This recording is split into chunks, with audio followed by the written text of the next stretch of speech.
que es una historia que está en muchos lugares, algunas variantes, como es típico de la oralidad. Para hablar de oralidad y de tradiciones orales en Xela, nos pasamos aquí 2 semestres.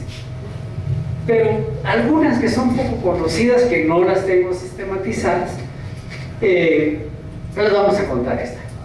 Dice doña Máxima, hace muchísimo tiempo, como 80 años, he establecido que 80 años, cuando la gente dice como 80 años, es mucho tiempo, más allá del tiempo incluso. Aquí vamos a ver que esos 80 años van más allá del tiempo. Dice que hace muchísimo tiempo, 80 años, dice doña Máxima, vino del norte, de aquel lado de Orintepec, es decir, el norte, Cuchumatanes, más allá. Llegó una mujer vestida de blanco, llegó aquí a Xelajú, no a Quetzaltenango. Quetzaltenango no se imaginaba todavía, era Xelajú. Llegó aquí a Xelajú una mujer vestida de blanco que trajo muy buena semilla de maíz. Siguiente, por favor. Algunos dicen que venía de blanco, otros dicen que venía vestida como nosotras, ahora, así dice doña Máxima, pero que traía muy buena semilla de maíz y otro montón de comida, de semillas de comida. Pues esta señora enseña a plantar este maíz. Dice, nosotros aquí ya teníamos maicito, pero fíjense que está diciendo hace muchísimo tiempo, como 80 años, pero habla de nosotros. Es decir, no hay barrera temporal entre la que el narrador y el tiempo referente, ¿no? Ella está hablando de una cuestión histórica, pero se incluye en la historia. Ahí el tiempo desaparece. Entonces, nosotros ya teníamos maicito y daba, pero no crecía mucho. Pero esta señora nos trajo tan buena semilla que creció. Y escuché con ella una palabra que decía mucho mi abuelito y mi mamá, en vicio. Es decir, una exageración de crecimiento, demasiado maíz. Pero creció tanto y tan buen maíz, era increíble la semilla. Y todo el campo de Xelajú se llenó de maíz. Y había tanto que ya sobró. Ya ni los pájaros querían comer maíz, de tanto que había. Las mazorcas la gente las dejaba tiradas, ya ni se picholeaba. Picholear es cuando después de la tapisca uno de güiro lo ponen a recoger algunas mazorquitas que quedaron por ahí. Los abuelitos decían, si la vendes es tuyo el piso. Entonces uno cuando tapiscaba dejaba escondidas sus mazorcas, o sea, era un robo legal.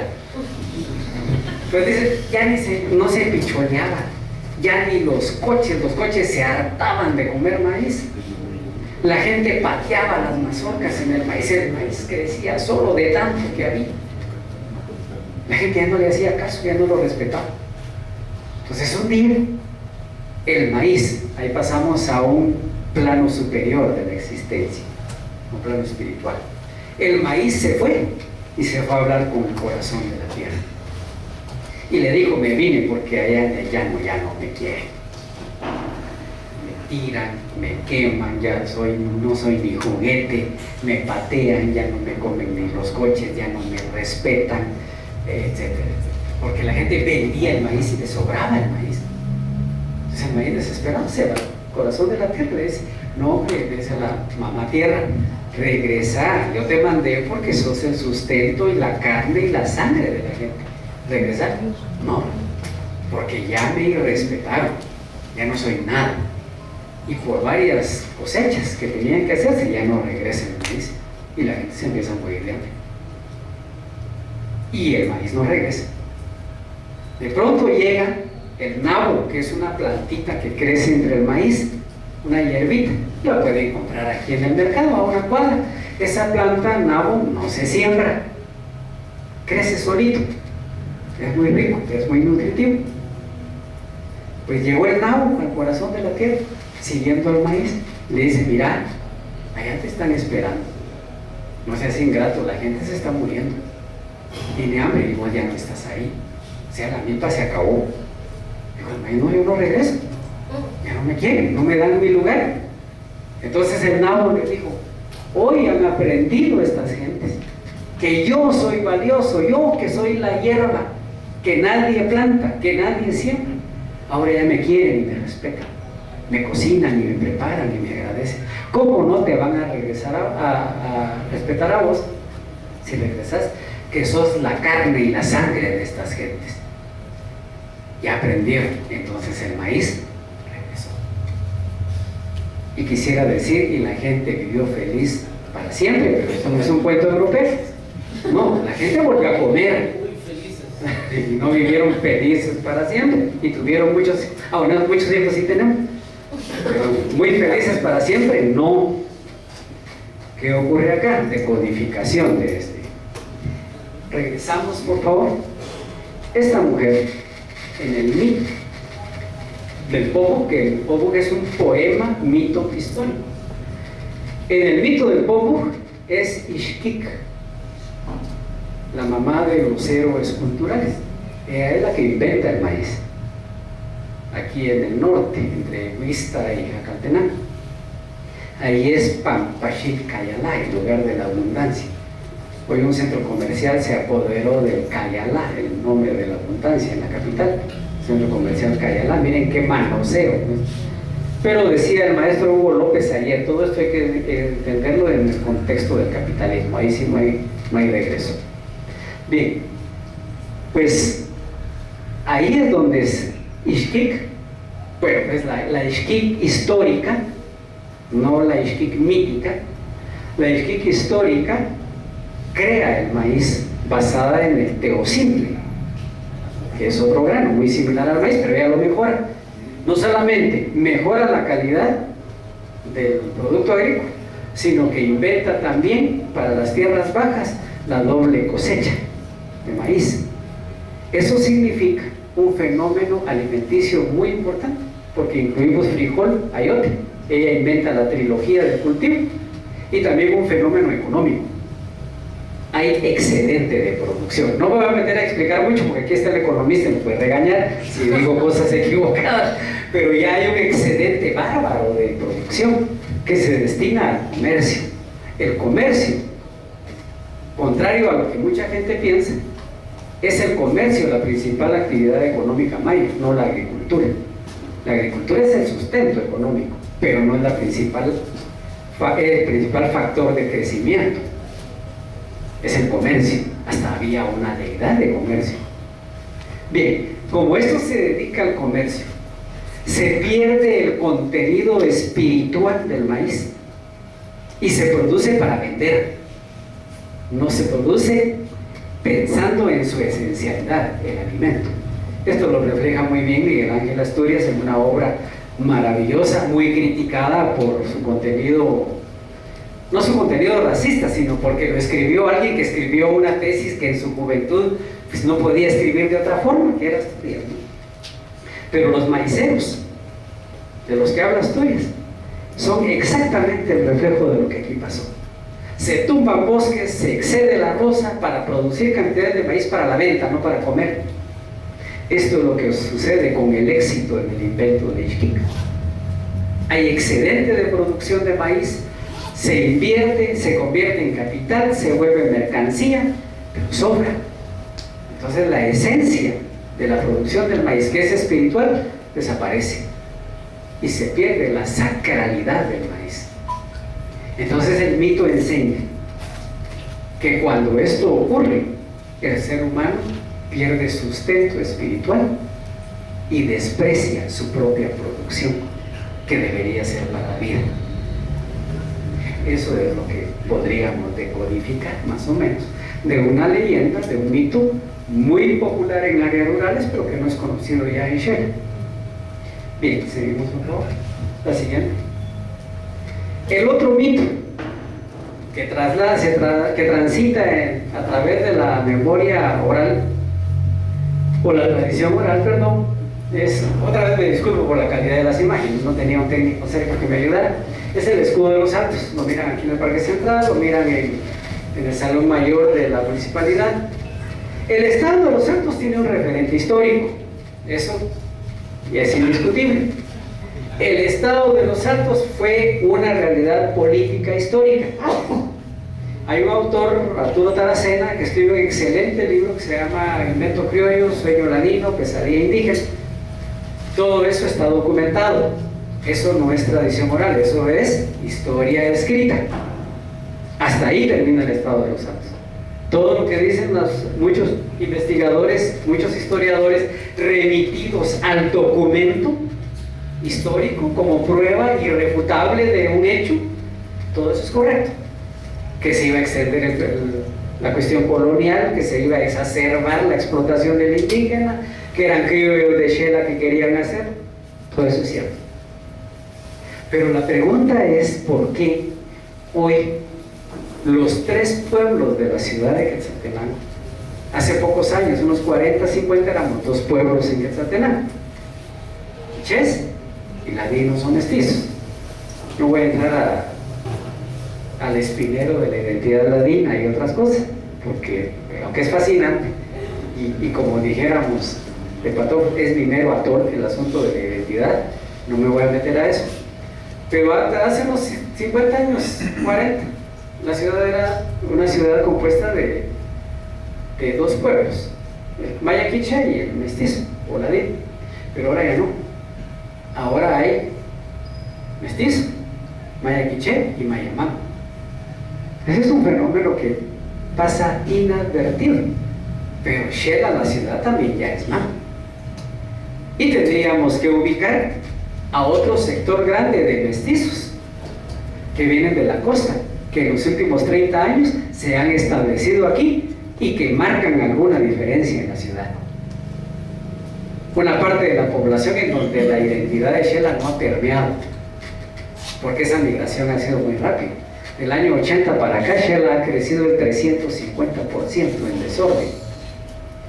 Entonces ya no hubo tiempo para que esa migración fuera asimilada por el carácter y el espíritu de Xela. Entonces estamos hablando, para mí, que de un sector muy diverso de mestizo migrante de hace unos 30, 40 años, el mestizo tradicional de Xela y sus migrantes viejos, el pueblo mam y el pueblo quiché. Entonces hablamos 3 idiomas. Cada día menos el quiché y cada día más el mam, aunque la ciudad es quiché. A ver si no así recuperan los mafes el territorio. Bien, todo esto lo estoy diciendo porque con todo el dato histórico del Estado de los Altos, que no es tradición oral, que es historia escrita, se sigue ratificando el Estado de los Altos en la tradición oral. ¿Dónde está el documento que dice que continuemos reivindicando la tradición del Estado de los Altos? No existe. Tampoco existe un documento que derogara la existencia del Estado de los Altos. Se derogó la Constitución de Centroamérica en conjunto y automáticamente se deroga el Estado de los Altos. Pero para un historiador sería necesario tener el documento que diga que el Estado de los Altos sigue existiendo y que la gente de Xela lo ratifica. No existe. ¿Pero por qué lo ratificamos? Porque los análisis que se hacen son económicos, políticos, históricos, arqueológicos incluso. Recién una investigación acá en la 12 Avenida hay cerámica colonial. Tienen donde era la tienda Cantel. Y si escarbamos un poquito más por ahí, aparece seguramente cerámica de la época temprana independiente, diríamos, cuando estaba el hervidero del Estado de los Altos. Eso es historia. Pero el Estado de los Altos que la gente de Xela piensa, o mejor dicho, siente, ese no está escrito, esa es tradición oral. Y es el poder. Eso le da mucho pie al localismo de Xela. Pues les digo, es el único lugar, Xela, en el Estadio Mario Camposeco, donde se hace abiertamente, se realiza un acto inconstitucional, ratificar la existencia de un Estado dentro del Estado guatemalteco. Hace 3, 4 años, con este lío del INDE, como ya me di cuenta que la mayoría somos de Xela que estamos acá, ya puedo hablar con más soltura sobre fenómenos propios. En la radio estaban entrevistando al alcalde Barrientos sobre el asunto del INE, que le debemos tanto, que en fin. De pronto hubo una llamada y dijo, lo que tiene que hacer Shell es recuperar su hidroeléctrica de Santa María, pagar la deuda, pero tiene que recuperar su hidroeléctrica de Santa María, porque es de la MUNI de Shell. Y dijeron los del INE, no, eso es del INE por esta ley. Otra llamada, esa ley, no digo lo que dijeron, pero algo tenía que ver con el arco del triunfo. Esa para nosotros no vale, y que no nos coqueen, dijo la persona, porque esa hidroeléctrica es de Shell. Y dijo algo del ferrocarril de Los Altos. En menos de 10 minutos, yo las conté porque es fascinante esto, agarra el hervidero, separémonos de Guatemala. Si somos el estado de Los Altos, que se vayan al carajo los del INE, esos son de Guatemala, nosotros tenemos nuestros propios ríos, nuestros propios recursos. Y terminó la historia del estado de Los Altos, todavía no ha terminado. ¿Y dónde está escrito eso nuevo del estado de Los Altos? Eso no está escrito, eso subyace en la memoria colectiva, en la memoria colectiva de Sheila Hurmuj. Por eso, la apreciación al revés del racionalismo dice que el estado de Los Altos, el que ratifica hoy el estado de Los Altos, es separatista, es segregacionista, que es una locura, que es un sueño ladino, que es un invento criollo. Todo materialmente sí, pero ontológicamente no. El estado de Los Altos no es una reducción o una separación, eso lo mira el racionalismo, pero en nuestra ontología cultural el estado de Los Altos es la extensión de la identidad, porque esta identidad del occidente de Guatemala es la identidad india. Digo este concepto, por favor, con mucho respeto, en el contexto que dieron los españoles y que se puede resemantizar. Esta es la identidad india, que se extiende a toda Guatemala, pero que no es oficial. Ese quetzalito que está ahí en el escudo fue puesto naturalmente por un quetzalteco que fue alcalde de Xela, pero él mismo le pone el quetzal al escudo de la bandera de Guatemala actual. Es la extensión fractal, toroidal, disipativa de la memoria de la identidad local que se pone en un escudo criollo. Eso es una estructura disipativa. Y ahí la razón clásica no alcanza. Por favor. Esto era más para los mexicanos, pero como ya se fueron, creo yo. Esto iba a ser el estado de Los Altos. Esto fue por 3 años. Originalmente solo era de Soconusco, pero había entendido político de que estableciéndose esta unidad y sin interrupción ya de México ni de Guatemala, se sumaría toda esta región al estado de Los Altos. Por favor. También esto vive en la tradición. La última leyenda a la que me quiero referir, todavía tengo 5 de ganancia, muchas gracias, es Tecumumán. Existen muchísimos autores, uno de los más destacados, que dicen que no existió Tecumumán, es Pascal. Es un análisis riguroso, muy bueno, magnífico, en donde él demuestra que Tecumumán no existió, recurriendo a la evidencia historiográfica occidental. Es decir, si no hay un documento de probanza que diga que Tecumumán existió, Tecumumán existió. Si el documento es un título para probar propiedad de tierras, es posterior al baile de la conquista, es en el baile de la conquista donde primero aparece Tecumumán. Y dice, entonces es posterior al baile de la conquista, es un invento. Y los títulos de propiedad se basan en un libreto de una danza. Entonces no existió. Si Tecumumán, si este personaje existió, no se debió llamar Tecumumán, porque no corresponde al nombre genealógico tradicional de la estructura social quiché y de las élites. Entonces no existió. Todo lo que él documenta es correcto, pero en nuestra cara nos está diciendo que somos unos idiotas a los que nos vienen a inventar nuestra historia. O sea, el factor de la tradición oral ahí desaparece. La tradición oral ahí no tiene ningún valor. Pregúntenle a la gente de Shela, preguntémoslo nosotros mismos, si nos importa o no que tengamos un documento donde diga aquí murió tío Tecumumán. No, existió y punto. Eso es simple. El mito crea la realidad. Tal vez no se llamó Tecumumán, pero sí murió un principal, y eso lo dice Alvarado, y era de Utatlán. Y luego dice el baile de la conquista. El señor Huitzitzil Tsunú lo recogió del cuerpo allá en Pacalá, lo trasladó al baúl y después, dice, fue llevado a un lugar en Chuimequená. O sea que lo exhumaron y lo llevaron a otro lado. Si hay otro congreso, ahí con la Mavi y con Manuel, arqueólogos de Shela, y otros, podríamos tener algunas nuevas noticias. Hasta ahí me quedo ahorita.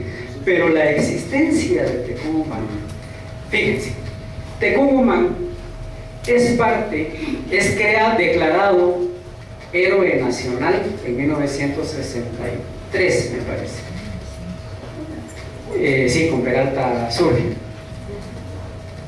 Esto es parte de un proyecto de la inteligencia de Estados Unidos, de la CIA, parte del proyecto CODECA, del Consejo Centroamericano de Defensa Centroamericana. Son los gringos los que le ordenan a los ejércitos y a la G2, que es la inteligencia de los ejércitos, a las G2 de toda Centroamérica, les ordenan: ratifiquen oficialmente un héroe para cada ejército de Centroamérica. Era política, ideológicamente muy importante. Ahí es donde nacen hasta los más viejos como yo que están aquí, pocos. Se recordarán que usábamos unos cuadernos que en la parte de atrás tenían a los héroes nacionales de Centroamérica: Tecumumán, Atlacatl, Lempira, Urraca y Nicaragua. Es un invento del CODECA, es decir, invento la oficialización, pero los personajes ya existían en el mito. Y lo más chistoso del mito es que aflora en cualquier parte, la tradición y la verdad oral. ¿Quién nombra primero a Tecumumán? Don Francisco de Fuentes y Guzmán, un encomendero, pero él le da existencia a Tecumumán. Don Vigo de Juárez, ellos le dan existencia a Tecumumán para sus intereses, para sus justificaciones, pero ahí anclamos nuestra identidad, y eso es real. ¿Quién dice que la identidad no es real? La identidad es un sistema fractálico, es una estructura disipativa que existe mientras fluye. Si no hay flujo, no hay identidad. Ese es el poder de la oralidad. Y estamos en Shela, en Xelajú, una ciudad que es lo que es, no por su tradición escrita, es por su tradición oral. Aparte son las leyendas, que para nosotros no son objeto de estudio, son el sujeto de nuestra existencia. Por eso son totalmente familiares, por eso son cotidianas. Entonces, esta ciudad existe por su oralidad, tiene este carácter por su oralidad. Esa es la fractalidad, ese es el valor, el poder de la palabra hablada. Más allá, esta palabra hablada construye palabra escrita, y cuando se construye la palabra escrita, se construye una realidad universal.